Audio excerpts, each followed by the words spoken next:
తమ్ముడు నమస్తే. నమస్తే అన్న. ఆంధ్రప్రదేశ్‌లో లోకేష్‌ని డిప్యూటీ సీఎం చేయాలని చెప్పి ఒక కొత్త వార్త అయితే బయటకొచ్చింది. అవును. అసలు దీని మీద నీ అభిప్రాయం ఏంది? ఇది ఏంటంటే, ఇక్కడ ముందుగా తెలుసుకోవాల్సిందల్లా ఒకటే. దయచేసి ఏపీలో ఉన్న ప్రభుత్వం, అంటే ఏపీలో ఉన్న రాజకీయ నాయకులందరూ చేయాల్సిందల్లా ఒకటే. ఫస్ట్ ప్రజలకి మంచి చేయండి. అంతేగాని పదవులు ఏంది చెప్పండి. అతన్ని డిప్యూటీ సీఎం చేయాలా, అతన్ని హోమ్ మినిస్టరు, అతన్ని సీఎం చేయాలా, ఇదంతా కరెక్ట్ కాదు ఇది. ఇప్పుడు పవన్ కళ్యాణ్ గారు ఆయన అధికారంలోకి వచ్చినా కానీ రాకముందు కానీ అతను చెప్పిందల్లా ఒకటే. అంటే రాకపోయినా వచ్చినా ఆయన ఎప్పుడు ఒకటే చెప్తాడు, ప్రజలకి మేలు చేయాలా అంటాడు. అంటే అధికారంలో ఉన్నా లేకపోయినా. కాబట్టి ఏంటంటే వాళ్ళు అందరూ తెలుసుకోవాల్సిందల్లా ఒకటే. వాళ్ళోళ్ళకే కాస్త ఎక్కువ ఇస్తున్నట్టు ఇది అవుతుందన్నమాట. అంటే అర్థం అవుతుంది ఇక్కడ క్లారిటీగా. అంటే నారా లోకేష్ని డిప్యూటీ సీఎం చేసి తర్వాత సీఎం చేసి నారా లోకేష్ని పెద్ద పెద్ద స్థాయిలో పెట్టాలని అనుకున్నారు తప్ప, ఇక్కడ మిగతా వాళ్ళు అసలు ఆ పార్టీ గెలవడం కారణం ఏంది? ప్రజలందరూ ఏం చేశారు? పవన్ కళ్యాణ్ గారి మీద అభిమానంతో ఆయన సీట్లు కూడా ప్లస్ అయినాయి. ఇప్పుడు పవన్ కళ్యాణ్ గారు పార్టీ పెట్టడం కూడా ప్లస్ అయింది అంతా. అంతేగాని పవన్ కళ్యాణ్ గారు కానీ లేకపోయి ఉంటే అసలు ఆ పార్టీ కష్టమేం కదా. పైగా ఏంటంటే అది కూటమి అయిపోయా. మరి ఆ కూటమిలో ఎవరో మొత్తం పవన్ కళ్యాణ్ గారే మొత్తం దగ్గర ఉండి మరి. కాబట్టి పవన్ కళ్యాణ్ గారు అసలు అందరూ ఒకటే అన్నారు, పవన్ కళ్యాణ్ గారు డిప్యూటీ సీఎం కాదు సీఎం చేయాలని. అలా అయితే ఏం చేయాలి?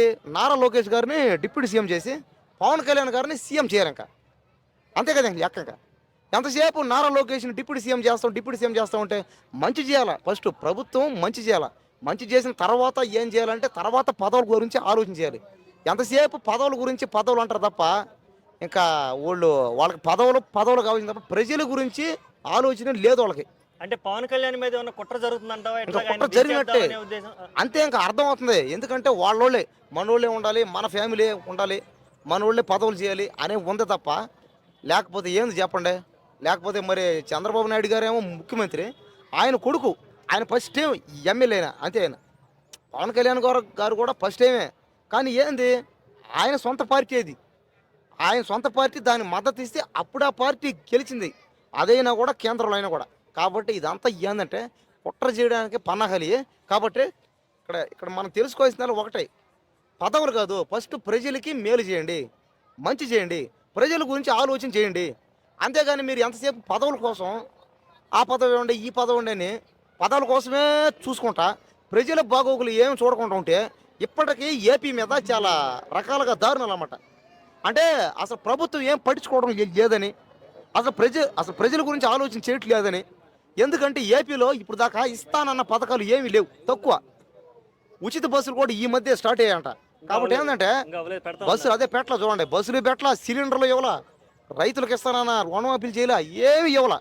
వాళ్ళు ఏమి ఇవ్వకుండానే ఇప్పుడు పదవుల కోసం ఈ మాదిరిగా డిప్యూటీ సీఎం చేయండి, ఆయన్ని సీఎం ఉంటాడు. పవన్ కళ్యాణ్ గారు జస్ట్ ఎమ్మెల్యే అయినా అంతే, అది కరెక్ట్ కాదు అది.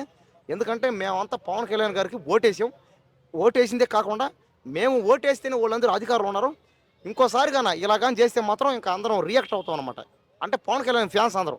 నేను పవన్ కళ్యాణ్ గారికి ఫ్యాన్సే కాదు, నేను అందరి ఫ్యాన్నే. కష్టపడి ఎవరు పని చేసినా వాళ్ళు నేను ఫ్యాన్నే. కాబట్టి ఇక్కడ ఏంటంటే వాళ్ళు కష్టపడి పని చేయాలి కానీ పదవుల కోసం మాత్రం ఆశపడకూడదు అనమాట. దయచేసి ఇప్పటికైనా సరే మారండి, తెలుసుకోండి. ప్రజల మీద మీకు చాలా చెడ్డ పేర్లు ఉన్నాయి. పదవులు ఉన్న వాళ్ళందరూ మారాల. ప్రజలకి మేలు చేయండి, అప్పుడే మిమ్మల్ని ప్రజలు మీకు ఆ పదవుల్లో పెడతారు. మీరు కానీ ఇదే విధంగా చేస్తే మళ్ళీ మీకు ఎవరు ఓటీరు అనమాట. ఓటేసి ఓడైతే ఇంకా ఎవడు. కాబట్టి ఏంటంటే దయచేసి ఇలాంటివన్నీ మానేసి ప్రజలకి మంచి చేయాలని కోరుకుంటాం అంతే. Thank you. డ్రోన్ దాడి ఎట్లా చూడొచ్చు పవన్ కళ్యాణ్? ఆ డ్రోన్ దాడి కూడా ఏంటంటే అది కావాలని చేశారు. అది ఇంకా అర్థమైపోతుంది క్లారిటీగా. ఎందుకంటే పవన్ కళ్యాణ్ గారిని డిప్యూటీ సీఎంగా తీసేసి అంతే ఇంకా నారా లోకేష్ గారిని డిప్యూటీ సీఎం చేయాలని, ఆయన సీఎం చేయాలని అంటే ఏమని అర్థం? కావాలనే కదా. అదే అవును, జనాలా అవునవునా, అది పన్నోళ్ళు అంతే. మేమైతే తిట్టలేదే. నేను పవన్ కళ్యాణ్కి ఓటేసా. కాబట్టి ఏంటంటే దయచేసి అందరూ పవన్ కళ్యాణ్ గారికి ఓటేయండి. పవన్ కళ్యాణ్ గారు పక్కన నిలబడదు అందరం. జై పోస్టర్.